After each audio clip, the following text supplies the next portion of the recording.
Kaleshwaram బ్యారేజీలపై justice Pinaki చంద్ర ఘోష్ ప్రభుత్వానికి సమర్పించిన నివేదికపై అధ్యయనం చేసి నివేదిక సారాంశాన్ని సిద్ధం చేయడానికి వీలుగా చేసిన త్రిసభ్య కమిటీతో ఇవాళ సచివాలయంలో మంత్రి ఉత్తమ్ కుమార్ రెడ్డి సమావేశం కానున్నారు. నీటిపారుదల శాఖ ముఖ్య కార్యదర్శి రాహుల్ బొజ్జా, సాధారణ పరిపాలనా శాఖ ముఖ్య కార్యదర్శి నవీన్ మిట్టల్, న్యాయశాఖ కార్యదర్శి రెండ్ల తిరుపతి సభ్యులుగా ఈ కమిటీని ఏర్పాటు చేశారు. ఈ కమిటీ నివేదికను మొత్తం పరిశీలించి సారాంశం సిద్ధం చేయాలని ప్రభుత్వం ఆదేశించగా నిన్న కమిటీ సమావేశమై ముసాయిదాను తయారు చేసింది.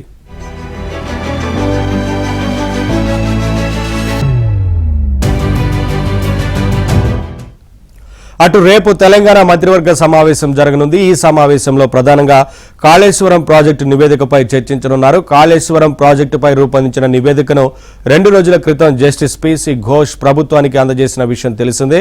ఈ నివేదికలోని అంశాలను రాష్ట్ర మంత్రిమండలి కూలంకషంగా చర్చించనుంది. తదుపరి దీన్ని అసెంబ్లీలో ప్రవేశపెట్టే అవకాశం ఉంది. నివేదికపై ఎలా ముందుకు వెళ్లాలన్న దానిపై అసెంబ్లీలో చర్చించి ఆమోదం పొందవచ్చని తెలుస్తోంది. ఈ నివేదికతో పాటు ఇతర అంశాలు కేబినెట్ భేటీలో చర్చకు రానున్నాయి.